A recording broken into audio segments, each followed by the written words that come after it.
आज के लेक्चर में हम बात करेंगे synthesis and functions of non ribosomal peptides की। ठीक है, तो नॉन राइबोसोमल पेप्टाइड्स के फंक्शंस क्या हैं और इनकी सिंथेसिस कैसे होती है। सबसे पहले इसके इंट्रोडक्शन की बात करते हैं कि non ribosomal peptides are the peptides, NRP इसका एब्रीवेशन है। ठीक है, जहाँ पे भी एनआरपी यूज़ होगा तो आपको पता हो कि ये नॉन राइबोसोमल पेप्टाइड्स होते हैं। Non ribosomal peptides basically peptides होते हैं, लेकिन ये राइबोसोम से सिंथेसाइज नहीं होते, क्योंकि राइबोसोम का क्या काम होता है, ये सिंथेसिस का काम करता है। हम इसमें इसके काफ़ी फंक्शंस पढ़ते हैं राइबोसोम के। ठीक है, कि हम राइबोसोम में हम प्रोटीन फैक्ट्री जो है, हम कहते हैं कि राइबोसोम्स को प्रोटीन फैक्ट्री भी बोला जाता है, प्रोटीन की सिंथेसिस करते हैं। तो जो पेप्टाइड्स हैं नॉन राइबोसोमल, इसको राइबोसोम सिंथेसाइज नहीं करता। एनआरपी जो है ये एक पेप्टाइड सेकेंडरी मेटाबोलाइट की क्लास है। ठीक है, जो कि यूजुअली प्रोड्यूस होती है micro organisms like bacteria and fungi. In contrast to proteins produced by ribosomal synthesis, many small peptide natural products contain not only the common 20 amino acids but also hundreds of different amino acids। अब अगर हम protein के साथ इसको देखें, इन contrast to protein का अगर हम कंपैरिजन करें, प्रोटीन जो है वो प्रोड्यूस्ड होता है राइबोसोमल सिंथेसिस की वजह से। Many small peptides natural products contain not only the common 20 amino acids. लेकिन ये जो हम पेप्टाइड की बात करें, इसमें 20 अमाइनो एसिड्स, सिर्फ 20 अमाइनो एसिड मौजूद नहीं होते, बल्कि हंड्रेड्स ऑफ अमाइनो एसिड्स मौजूद होते हैं नॉन राइबोसोमल पेप्टाइड्स में। ठीक है, स्मॉल पेप्टाइड नेचुरल प्रोडक्ट है, तो इसमें हम कह रहे हैं कि not only the common 20 amino acids are present but also 100 of different amino acids are present. तो जब प्रोटीन की हमने बात की थी तो उसमें हमने कहा था कि only 20 amino acids are present, लेकिन जब हम एनआरपी की बात कर रहे हैं, पेप्टाइड्स की बात कर रहे हैं, स्मॉल पेप्टाइड्स की, तो हम कह रहे हैं कि इसमें 20 से ज़्यादा अमाइनो एसिड्स मौजूद होते हैं।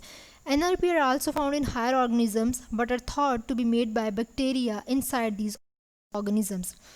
NRP जो है ये हायर ऑर्गेनिज्म में फाउंड होती है, और ये कहा जाता है कि जो इनसाइड द ऑर्गेनिज्म के इनसाइड जो बैक्टीरिया मौजूद होते हैं वो इसको बनाते हैं। ठीक है, NRP सिंथेसाइज्ड बाय, अब वो जो बैक्टीरिया हैं वो इसकी सिंथेसिस तो करते हैं, लेकिन उसके लिए ज़ाहिर सी बात है कुछ एंजाइम भी चाहिए होंगे।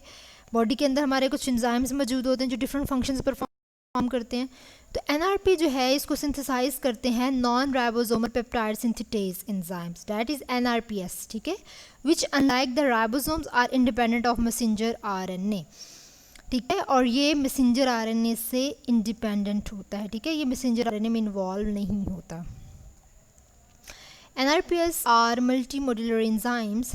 ठीक है, ये जो हमने एंजाइम पढ़ा NRPS, ये एक मल्टी मॉड्यूलर एंजाइम होता है। अब मल्टी मॉड्यूलर एंजाइम हम कह रहे हैं तो इसमें बहुत ज़्यादा रिपीटेड मॉड्यूल्स होंगे। ठीक है, क्योंकि जब हम इसकी बात करें मल्टी मॉड्यूलर एंजाइम्स की, तो हम कहते हैं कि इसमें बहुत सारे जो हैं मॉड्यूल्स शामिल होते हैं।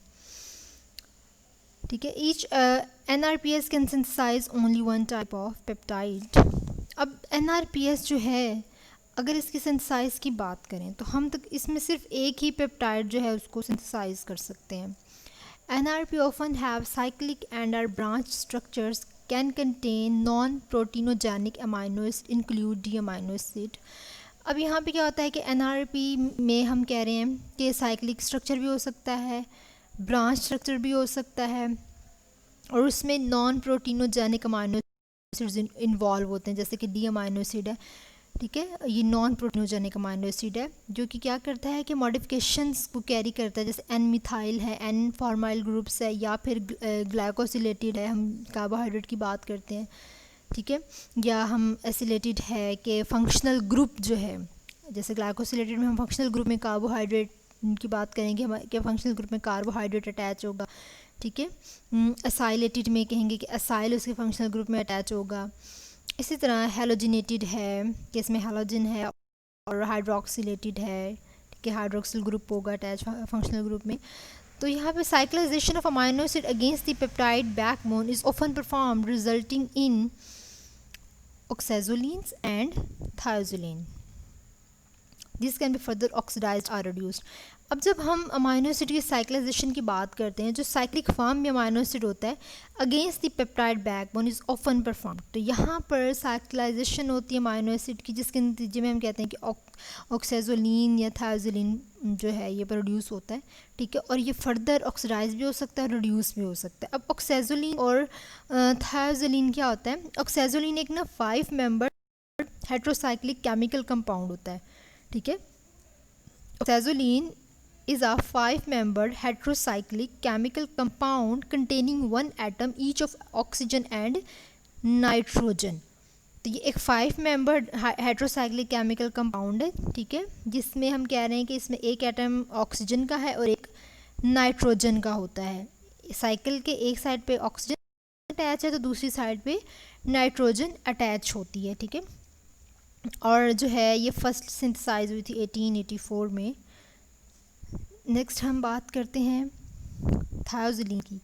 तो थायोजोलिन जो है ये भी हम कह रहे हैं एक ग्रुप है आइसोमेरिक 5 मेंबर्ड हेट्रोसाइक्लिक कंपाउंड का, ठीक है। ये भी आइसोमेरिक 5 मेंबर्ड कंपाउंड होते हैं और इसमें सल्फ़र भी मौजूद होती है और नाइट्रोजन भी मौजूद होती है। एक साइड पे सल्फ़र है और एक साइड पे नाइट्रोजन अटैच होती है उस रिंग के। NRPS produce both cycling and linear polypeptides which can contain non-proteinogenic amino acids। non-proteinogenic amino acids तो हमें पता चल गया है ना कि डी अमाइनो एसिड्स हैं, एन मेथाइल है, एन फॉर्मेल ग्रुप है, ठीक है। These are the non proteinogenic amino acids. यहाँ पे अब हम कह रहे हैं कि जो NRPS जो इंजाइम था ये साइक्लिक और लीनियर पॉलीपेप्टाइड दोनों फॉर्म में प्रोड्यूस करता है। साइक्लिक में वो साइकिल फॉर्म में होगा, लीनियर में कोई ब्रांच नहीं होगी, बिल्कुल हमें सिंपल सीधा नज़र आएगा, ठीक है। सीधी एक पॉलीपेप्टाइड चेन होगी इस तरह, जिस तरह सीधा कोई ब्रांच नहीं है, उसके साथ कोई साइकिल नहीं बना हुआ, लीनियर फॉर्म में होगा। NRP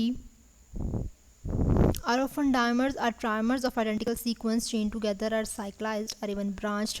NRP जो है नॉन राइबोसोमल पेप्टाइड, ये डायमर की फॉर्म में हो सकता है कि इसमें 2 चेन्स हो सकती हैं, ट्राइमर 3 चेन्स हो सकती हैं और उसमें सीक्वेंस आइडेंटिकल होते हैं, ठीक है। वो जो चेन बनती है उसमें सीक्वेंस जो है वो आइडेंटिकल होते हैं और वो साइकिल फॉर्म में होते हैं या फिर वो ब्रांच फॉर्म में होते हैं।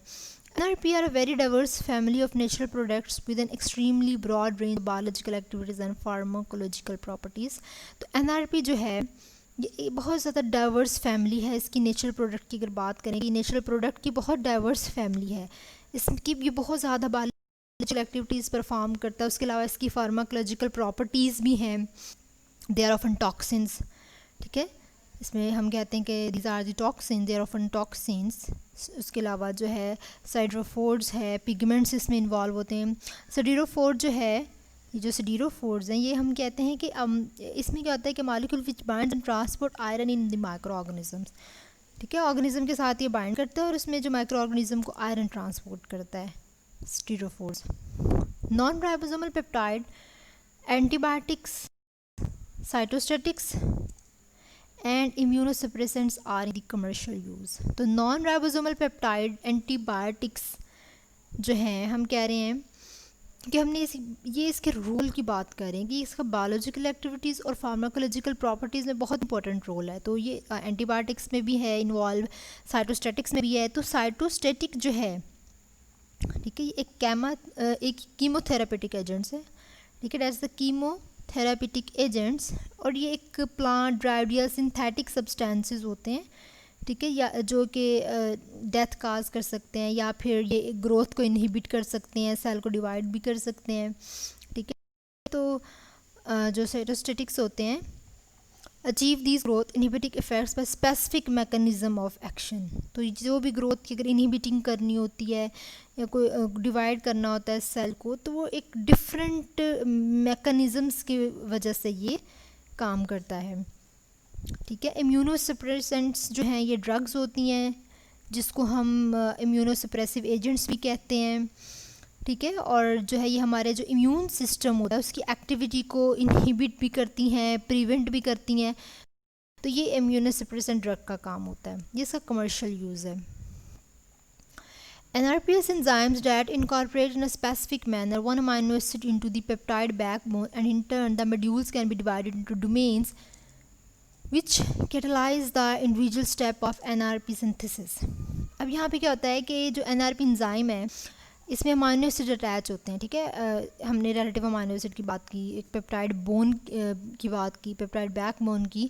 तो जो अमाइनो एसिड होते हैं ना वो एक मैनर, एक स्पेसिफिक सीक्वेंस में अरेंज हुए होते हैं, ठीक है, जिसके नतीजे में मॉड्यूल बनता है। मॉड्यूल देन फर्दर जो है डिवाइड होकर डोमेन्स बना देता है। मॉड्यूल बेसिकली जो है प्रोटीन में हम कहते हैं कंपोनेंट है, ठीक है, उसको मॉड्यूल कह रहे हैं। अब डिवाइड इनटू डोमेन, डोमेन जो है ये जो प्रोटीन का गिवन पार्ट होता है ना, कंजर्व्ड पार्ट जो होता है प्रोटीन सीक्वेंस का, उसके टर्शरी स्ट्रक्चर में जो बहुत ज़्यादा फंक्शंस परफॉर्म करता है, ठीक है। तो इसको हम डोमेन कहते हैं कि जो डोमेन है ये कॉम्पैक्ट 3 डायमेंशनल स्ट्रक्चर जो है उसको बनाती है, ठीक है।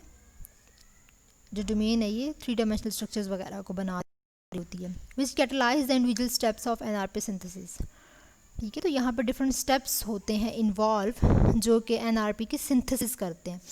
यहाँ पे मैंने बात की कि वो अमाइनो एसिड बहुत एक स्पेसिफिक मैनर में अरेंज हुए होते हैं, फिर वो क्या करते हैं, turn two modules and modules can be divided into domains, ठीक है। और ये प्रोटीन्स में ही कुछ रीजन्स हैं जिनको मॉड्यूल्स भी कह रहे हैं, ठीक है। प्रोटीन में कंपोनेंट्स हैं और डोमेन्स भी हम कह रहे हैं कि 3 डायमेंशनल स्ट्रक्चर जो है ये बना रही होती है। डोमेन है एक डोमेन हम कह रहे हैं प्रोटीन में एक उसका स्ट्रक्चरल यूनिट है, उसका फंक्शनल यूनिट होता है प्रोटीन का।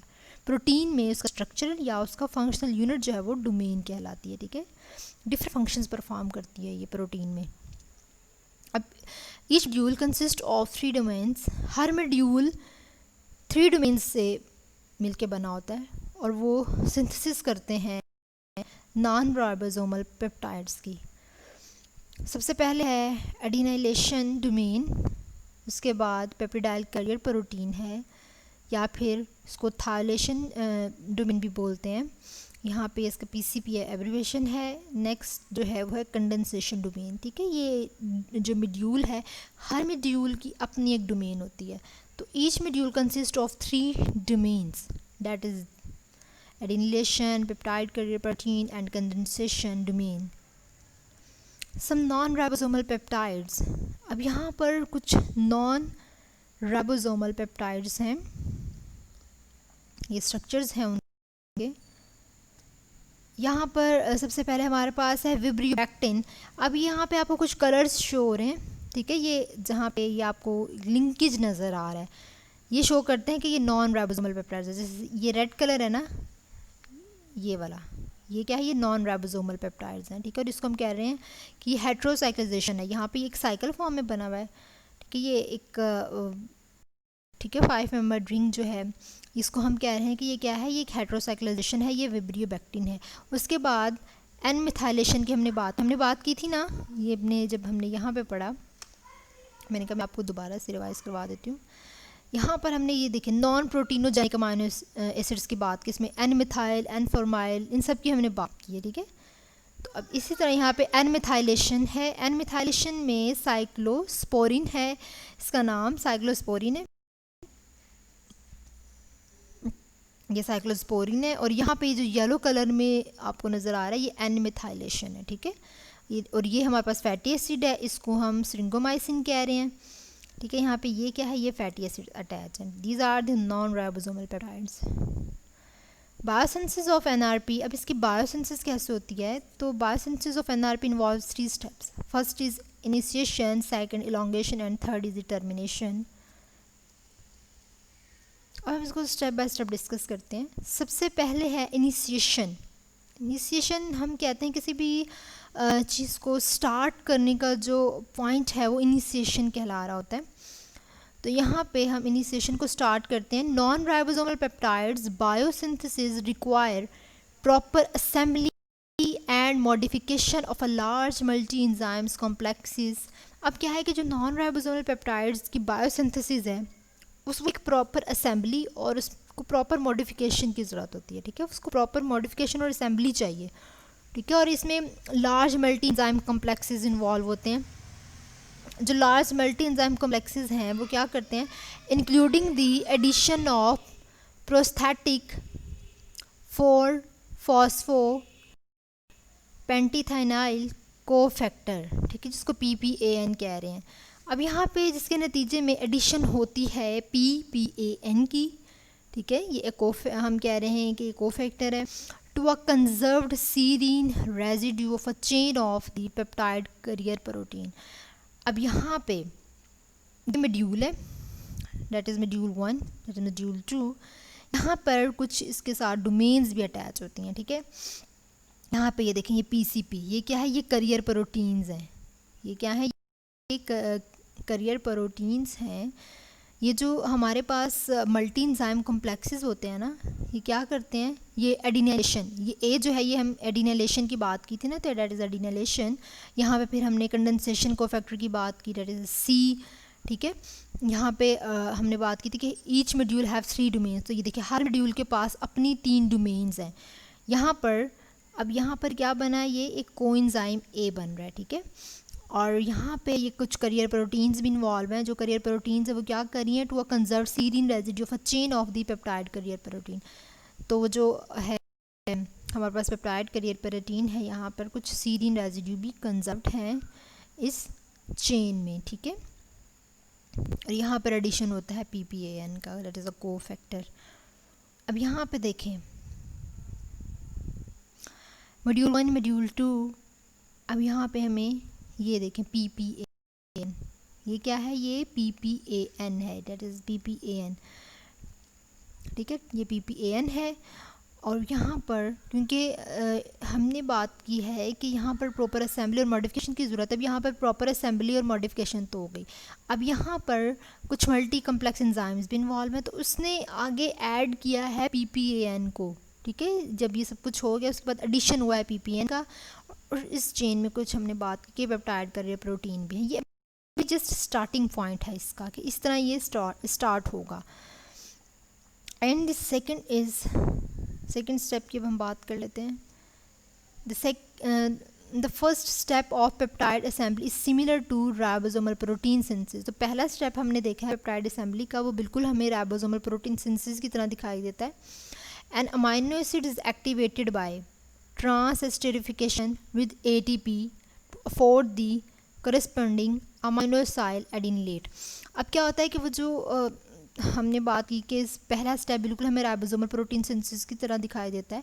अब अमाइनो एसिड जो है वो एक्टिव होता है ट्रांसएस्टेरिफिकेशन के साथ, और यहाँ पर ATP भी इन्वॉल्व होती है, और ये अमाइनो acyl adenylate को अफोर्ड करता है, ठीक है। तो afford the corresponding amino acyl adenylate, ये भी इसमें इन्वॉल्व होगा। The domain A1 and A2 each bind to a specific amino acid through non-covalent interactions and catalyze the trans-esterification to produce amino acyl adenylate. A is the adenylation domain. अब ये देखें, ये module है, ठीक है। अब यहाँ पे हमने बात की है कि यहाँ पर ट्रांसएस्टेरिफिकेशन हो रही है, ठीक है। ये हम कह रहे हैं ट्रांसएस्टेरिफिकेशन हो रही है with the help of ATP। ATP की हेल्प से ट्रांसएस्टेरिफिकेशन हो रही है, और फिर हमारे पास अमाइनो एसाइल एडिनिलेट भी, यहाँ पर देखें अमाइनो एसाइल एडिनिलेट। तो यहाँ पर हमें क्या मिल जाता है, अमाइनो एसाइल एडिनिलेट मिल जाता है। तो डोमेन जो A1 है, ये वाली डोमेन A1, और जो डोमेन A2 है, ये क्या है, ये इनके पास जो है अमाइनो एसिड मौजूद होता है, और वो इनके साथ इंटरेक्ट हुआ होता है नॉन कोवलेंट इंटरेक्शंस के ज़रिए, जो कि इस ट्रांसएस्टेरिफिकेशन को कैटालाइज करता है। जब वो इसको कैटालाइज करता है तो हमें अमाइनो एसाइल एडिनिलेट मिल जाता है। एंड थर्ड स्टेप, इनिशिएशन के थर्ड स्टेप की हम बात करें, ठीक है। Domain A also catalyse the transfer of each amino acyl adenylate into the free thiol group of PCP PPN within its module। अब यहाँ पे क्या होगा कि जो अमाइनो एसाइल एडिनिलेट है वो क्या करेगा कि वो ट्रांसफ़र करेगा into free thiol group of PPN, इसको नेक्स्ट थायोल ग्रुप में करेगा ट्रांसफर इस मॉड्यूल के अंदर ही, within its module. This establish a covalent linkage between enzyme and substrate, जिसकी वजह से एंजाइम और सबस्ट्रेट के दरमियान में लिंकेज बनेगा। अब यहाँ पर जाहिर सी बात ही हो रहा है, तो यहाँ कुछ एंजाइम्स भी तो मौजूद है ना। अमाइनो एसाइल एडिनिलेट तो हमने लास्ट स्लाइड में जो है हमने पढ़ लिया था कि वो बन गया था। At this stage the substrate can undergo modification. अब यहाँ पे मॉडिफिकेशन होगी जैसे कि एपिमराइजेशन होगी या फिर हम कह लेंगे एन मिथाइलेशन हो जाएगी बाय नेबरिंग एडेटिंग और ई डोमेन्स। अब यहाँ पे उन ई डोमेन्स जो है ई डोमेन्स इन्वॉल्व होंगे और फिर मज़ीद इनमें जो है मॉडिफिकेशन आ जाएगी। ठीक है, मॉडिफिकेशन जो है वो आगे इन्वॉल्व हो जाएगी। यहाँ पे देखिए मॉडिफिकेशन हो गई है। यहाँ पर हमने जो बात की थी कि ये जो है इनके दरमियान में कोवलेंट लिंकेज है, नॉन कोवलेंट लिंकेज, तो यहाँ पर देखें ये जो है हम कह रहे हैं कि ये कोवलेंट लिंकेज है ये जो है। अब हमारा जो सेकंड स्टेप है वो है elongation. Assembly of the product occurs by a series of peptide bond formation steps between the downstream building block with its free amine and the carboxy thioester of the upstream substrate। अब क्या होता है, यहाँ पे assembly हो रही है product की, ठीक है, bye series of peptide bond formation. अब यहाँ पे पेप्टाइड बॉन्ड फॉर्मेशन होगी, ठीक है। इलोंगेशन के स्टेप में क्या होता है, असेंबली होती है, जो प्रोडक्ट हमने पहले बनाई थी असेंबली होती है, और फिर यहाँ पे पेप्टाइड बॉन्ड की फॉर्मेशन होती है। अब यहाँ पे कुछ डाउन स्ट्रीम होती हम पढ़ेंगे और अपस्ट्रीम के बारे में पढ़ेंगे। तो यहाँ पे जो डाउन स्ट्रीम बिल्डिंग ब्लॉक है हम कहेंगे एक तो हमारे पास डाउन स्ट्रीम होगा, एक हमारे पास अपस्ट्रीम होगा, ठीक है। The downstream building block with its free amine and the carboxy thioester of the upstream substrate. तो यहाँ पर एक हमारे पास डाउनस्ट्रीम होगा और एक हमारे पास अपस्ट्रीम होगा। Peptide bond formation is mediated by the condensation of C domain. The C domain catalyse the nucleophilic attack of the downstream. अब ये जो है ये हम कह रहे हैं कि ये एक यहाँ पर न्यूक्लियोफिलिक अटैक होता है, ठीक है। ये जो पीसीपी और ये एक्सेप्टर, ये क्या है, ये एक्सेप्टर सबस्ट्रेट है, ये डोनर सबस्ट्रेट है, इनके दरमियान में हम कह रहे हैं न्यूक्लियोफिलिक अटैक होता है। Nucleophilic attack of the downstream PCB bound acceptor amino acid with free amino group on the activated thioester of the upstream PCB bound donor। अब यहाँ पे ये जो हमारे पास क्या है, ये हमने बात की डेट इज़ दी, हम कह रहे हैं कि ये क्या है, ये अपस्ट्रीम है, और ये क्या है मैं यहाँ पे लिख देती हूँ ताकि आपको क्लियर समझ आ जाए, वरना आपको समझ नहीं आनी कि कौन डाउन है और कौन अप है, ठीक है। ये अपस्ट्रीम और ये हम कह रहे हैं डाउनस्ट्रीम है। अब यहाँ पे क्या होता है कि जो पेप्टाइड बॉन्ड फॉर्मेशन है वो इनके दरमियान में क्या होता है कि पेप्टाइड बॉन्ड की फॉर्मेशन होती है। अब यहाँ पे जो C domain catalyse the nucleophilic attack, जो सी डोमेन है वो इस न्यूक्लियोफिलिक अटैक को कैटलाइज करती है, और फिर ये जो न्यूक्लियोफिलिक अटैक है ना वो इस डाउनस्ट्रीम से, ये जो BCB बाउंड एक्सेप्टर है इससे होता हुआ ये यहाँ पे चला जाएगा उसके अपस्ट्रीम उसके PCB डोनर में, ठीक है। ये एलोंगेशन हुई है और फिर ये इस तरह से एक बन जाता है। अच्छा, अब न्यूक्लियोफिलिक अटैक क्या होता है, ठीक है। आप लोग सोच रहे होंगे कि न्यूक्लियोफिलिक अटैक क्या चीज़ है। Nucleophilic attack offer occurs when an electron reach species an electron in different species. यहाँ पे क्या होता है कि जब हम कह लेते हैं कि इलेक्ट्रॉन जो है कोई अटैक कर रहा है किसी स्पीशीज़ पे, या कोई स्पीशीज़ की डेफिशिएंट हो जाती है, कमी हो जाती है, ठीक है, या फिर उसको पूरा करने के लिए हम न्यूक्लियोफाइल अटैक करते हैं, ठीक है। तो इस तरह फिर एक न्यू बॉन्ड बन जाता है, इस तरह यहाँ पर देखें, यहाँ पर एक न्यू बॉन्ड बन जाता है, ठीक है। तो उस जैसे कि आप कह लें कि या तो इलेक्ट्रॉन जो है डेफिशिएंट हो जाते हैं या फिर रिच स्पीशीज़ होती हैं, उनके दरमियान में क्या हो जाता है कि जो इलेक्ट्रोफाइल है ना वो यूजुअली एक बॉन्ड बना रहे होते हैं, bond newly bond between the electrophile and carbocation, ठीक है। तो जो कार्बोकेशन और जो हम कह रहे हैं कि न्यूक्लियोफाइल, ठीक है, इनके दरमियान में एक बॉन्ड बन रहा होता है। तो आप सिंपली इसको इस तरह याद रख सकते हैं कि या तो when electron in rich species के इलेक्ट्रॉन या तो ज़्यादा है या फिर डेफिशिएंट हो, तो इलेक्ट्रॉन जो है वो इनके साथ कंबाइन करके एक न्यू बॉन्ड बना देते हैं, अटैक करते हैं, ठीक है। इसको हम न्यूक्लियोफाइल अटैक कहते हैं। Most biologically produce non ribosomally produce peptides share a common mode of synthesis known as multi enzyme thiotemplate mechanism. अब यहाँ पे जो biological produce non ribosomal produce peptides हैं, जो नॉन राइबोसोमल प्रोड्यूस पेप्टाइड हैं, ये कॉमन मोड ऑफ सिंथेसिस है। इनका जो सिंथेसिस का मोड है वो कॉमन होता है, और इसको हम कहते हैं कि multi enzyme thiotemplate mechanism. According to this model, peptide bond formation takes place on large multi-enzyme complexes. तो इस मॉडल की अकॉर्डिंग अगर हम देखें तो वो जो पेप्टाइड बॉन्ड फॉर्मेशन हुई है वो एक उसमें large multi enzyme complexes involve होते हैं, ठीक है, जो कि प्रेजेंट होते हैं टेम्पलेट और बायोसिंथेटिक मशीनरी में, और तमाम जो भी असेंबली हुई है उसमें उसको कैटालाइज करते हैं, उसके हर स्टेप पे कैटालाइज का काम करते हैं. A module is a distinct section of the multi-enzyme that is responsible for the incorporation of one specific amino acid into the final product. अब क्या होता है कि मॉड्यूल क्या है, ये एक डिस्टिंक्ट सेक्शन है मल्टी एंजाइम जिसमें इन्वॉल्व होते हैं, जो कि रिस्पॉन्सिबल होते हैं कि वो incorporation of one specific amino acid into the final product, के उसमें मॉड्यूल में एक स्पेसिफिक अमाइनो एसिड इन्वॉल्व होता है, उसकी इनकॉर्पोरेशन करते हैं और फिर फाइनल प्रोडक्ट बनाते हैं. उसमें ऐड किया अमाइनो एसिड स्पेसिफिक और फिर फाइनल प्रोडक्ट बना दी.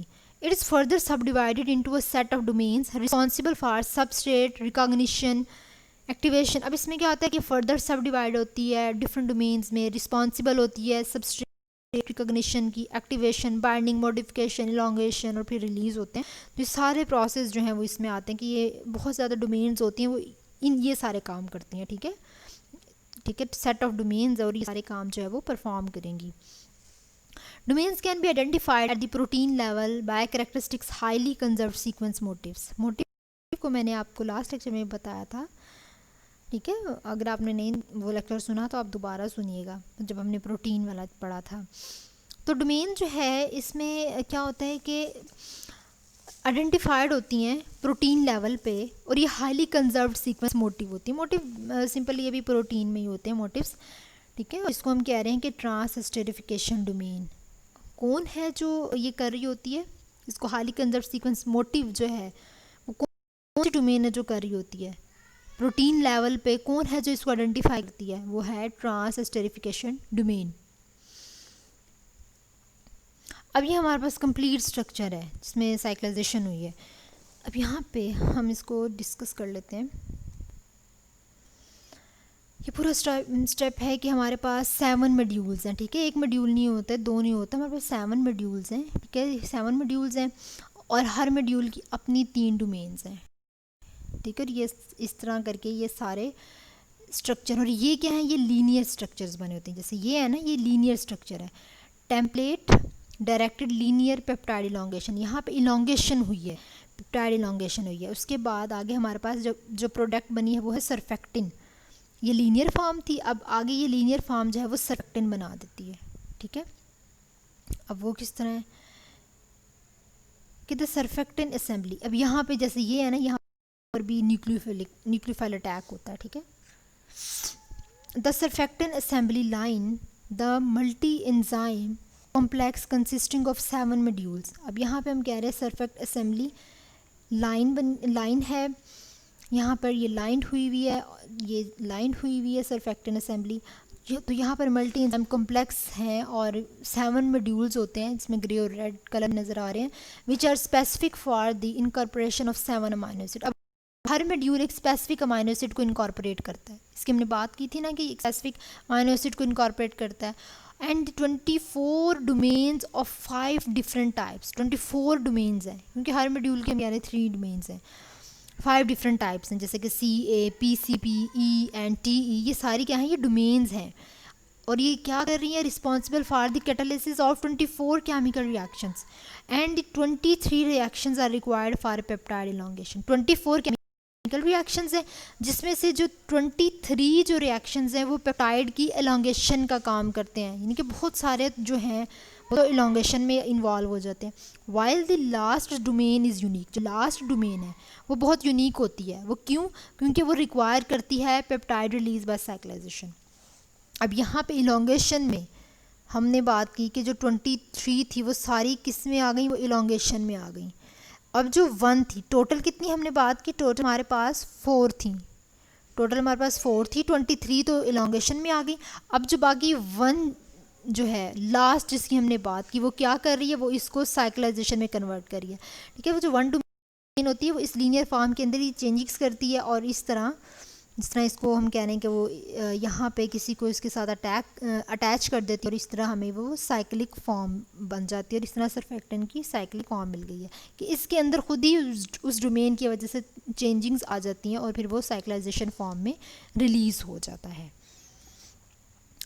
And here is the termination. Following elongation, the product is released by the action of the C-terminal thioesterase domain.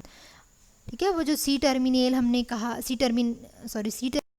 हमने बात की कि हमने प्रोडक्ट रिलीज़ हुआ किसकी वजह से, C टर्मिनल थायोएस्टरेज डोमेन की वजह से. तो हमने लास्ट जो डोमेन की बात की एलोंगेशन के बाद जो टर्मिनेशन में इन्वॉल्व है, डेट इज़ द थायोएस्टरेज डोमेन. ये क्या करती है कि ये न्यूक्लियोफाइल अटैक करवा देती है उनके दरमियान में, ठीक है, on the PCP peptide thioester to form a covalent acyl enzyme intermediate. अब जैसे यहाँ पर है ना, यहाँ पर ये हमारे पास इसके दरमियान में इसने न्यूक्लियोफाइल अटैक करवा दिया.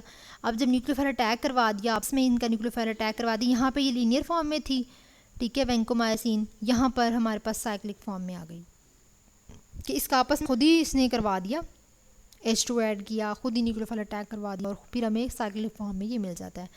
ठीक है, पीसीपी और न्यूक्लियोफाइल अटैक हम कह रहे हैं कि which carries out a nucleophile attack on the PCP peptidyl thioester. PCP, ये देखें ये पीसीपी है and that is the thioester, इनकी मदद से ये हुआ है. और ये क्या बना रही है, to form a covalent acyl enzyme intermediate. और ये कोवलेंट एसाइल एंजाइम इंटरमीडिएट, ठीक है, एक एसाइल एंजाइम है जिसकी वजह से ये काम हो रहा है.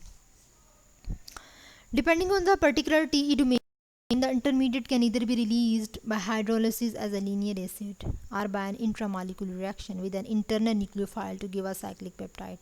तो अगर तो ये टी डोमेन जो है ये अपना इंटरमीडिएट जो है वो रिलीज़ कर देती है हाइड्रोलाइसिस में, then it will be in the form of linear acid. ठीक है, अगर तो उसको न्यूक्लियोफाइल अटैक नहीं होता, इंटरमीडिएट रिलीज़ हो जाता है ऐसे ही, और तो हमें मिल जाती है उसकी लीनियर फॉर्म. ठीक है, hydrolysis as a linear acid. लेकिन अगर इनके दरमियान में इंटरनली न्यूक्लियोफाइल अटैक होता है, रिएक्शन हो जाते हैं, इनकी इंट्रामॉलिक्यूलर रिएक्शंस हो जाते हैं, तो हमें एक साइक्लिक पेप्टाइड मिल जाता है. ठीक है, साइक्लिक फॉर्म में मिल जाता है. मैक्रोसाइक्लाइजेशन में क्या होता है कि जिसमें एक से ज़्यादा जो है हम कह रहे हैं साइकिल फॉर्म बना रहे हैं ना, तो इसमें हम कह रहे हैं कि बहुत सारे जो हैं वो इन्वॉल्व होंगे. साइकिल्स मैक्रोसाइक्लाइजेशन कहेंगे. इज़ अ की structural feature of many non ribosomal peptides. तो ये की स्ट्रक्चर है बहुत सारे नॉन राइबोसोमल पेप्टाइड का. This constrains the flexible peptide chain in a biologically active conformation which can facilitate specific interactions with dedicated cellular targets. ये biologically active conformation, ये जो peptide chain है ये biologically active conformation में भी role play करती हैं, फ्लेक्सिबिलिटी प्रोवाइड करती हैं. ठीक है, ये आगे क्या करती हैं, फैसिलिटेट करती हैं specific interactions with dedicated cellular targets. तो ऑर्गेनिज्म में जो सेलुलर टारगेट्स हैं, जो इंट्रैक्शंस, उनको ये फैसिलिटेट करती है, जो स्पेसिफिक इंट्रैक्शन है, ख़ास जो हम कह रहे हैं इंट्रैक्शंस हैं. There is another biosynthetic approach to cyclic peptide formation. ठीक है, तो उसके अलावा इसमें और भी इन्वॉल्व होती हैं बायोसिंथेटिक अप्रोच की. अगर हम बात करें तो इसमें काफ़ी ज़्यादा चीज़ें हम कहेंगे इन्वॉल्व हैं. इसमें प्रोटीन स्प्लाइसिंग है, protein splicing of ribosome produced peptides and proteins. तो इसमें जो है बायोसिंथेटिक अप्रोच की अगर बात करें तो इसमें साइक्लिक पेप्टाइड्स जो है ये मज़ीद और जो है ये फंक्शंस भी परफॉर्म करती है, जिसमें जो है प्रोटीन साइक्लिंग भी है, प्रोटीन स्प्लाइसिंग है. तो ये प्रोटीन स्प्लाइसिंग का जो काम है ना, ये हम कहते हैं कि इसमें क्या होता है प्रोटीन स्प्लाइसिंग में. प्रोटीन स्प्लाइसिंग जो है ये इंट्रामॉलिक्यूलर रिएक्शन है. इंट्रामॉलिक्यूलर रिएक्शन अभी हमने पढ़ा था ना, जो साइक्लिक फॉर्म में कन्वर्ट हो जाता है. तो ये एक इंट्रामॉलिक्यूलर रिएक्शन है पर्टिकुलर प्रोटीन में, जिसमें क्या होता है कि जो इंटरनल प्रोटीन का सेगमेंट होता है ना, जिसको इंटीन बोला जाता है, वो रिमूव हो जाता है किसी भी प्रीकर्सर प्रोटीन की वजह से, या फिर किसी सी टर्मिनल की वजह से, या एन टर्मिनल एक्सटर्नल प्रोटीन्स की वजह से. तो उस कोई बाहर से कोई प्रीकर्सर आया है, उसने उस इंटरनल प्रोटीन की किसी जो है सेगमेंट को किसी उस ख़ास प्रोटीन में से उसके किसी ख़ास हिस्से को रिमूव कर देते हैं, तो उसको प्रोटीन स्प्लाइसिंग बोला जाता है. ठीक है, एंड देन प्रोड्यूस पेप्टाइड्स और प्रोटीन, फिर ही पेप्टाइड्स और प्रोटीन्स जो हैं वो बनते हैं। Applications of NRP, applications of NRP में हम देख लेते हैं कि इसकी एप्लीकेशंस कौन कौन सी हैं। सबसे पहले हम बात करते हैं उसकी इन्वायरमेंटल एप्लीकेशंस की, ठीक है। नॉन राइबोसोमल पेप्टाइड का रोल जो है इन्वायरमेंट में भी है। ये क्या करता है कि ये बायोसरफेक्टेंट्स जो है उनकी प्रोडक्शन करता है, जिसको हम इस्तेमाल करते हैं पेट्रोलियम की एक्सट्रैक्शन करने के लिए, इन्वायरमेंट को रीस्टोर करने के लिए, फूड के लिए, बेवरेजेस, कॉस्मेटिक्स, डिटर्जेंट्स, मेडिसिन, इन सब के लिए इसको इस्तेमाल किया जाता है। उसके अलावा ये रीमेडिएशन करते हैं हाइड्रोकार्बन की, क्रूड ऑयल की, कंटेमिनेटेड सॉइल्स की भी ये रीमेडिएशन करते हैं। ह्यूमन हेल्थ एप्लीकेशन में बायोसिंथेसिस करते हैं ये पेनिसिलिन की, पेप्टाइड एंटीबायोटिक्स की, जैसे कि पेप्टाइड एंटीबायोटिक कौन सी है वो है बेसिट्रेसिन। उसके अलावा ये क्रॉप की प्रोटेक्शन में भी इन्वॉल्व होते हैं, फूड इंडस्ट्री में भी अपना रोल प्ले करते हैं, ठीक है। तो ये है एप्लीकेशन ऑफ एनआरपी। तो हमने जो है नॉन राइबोसोमल पेप्टाइड की सिंथेसिस और उसके फंक्शंस, उसकी एप्लीकेशंस, इन सबको जो है डिटेल में पढ़ लिया है। It's all about today's lecture.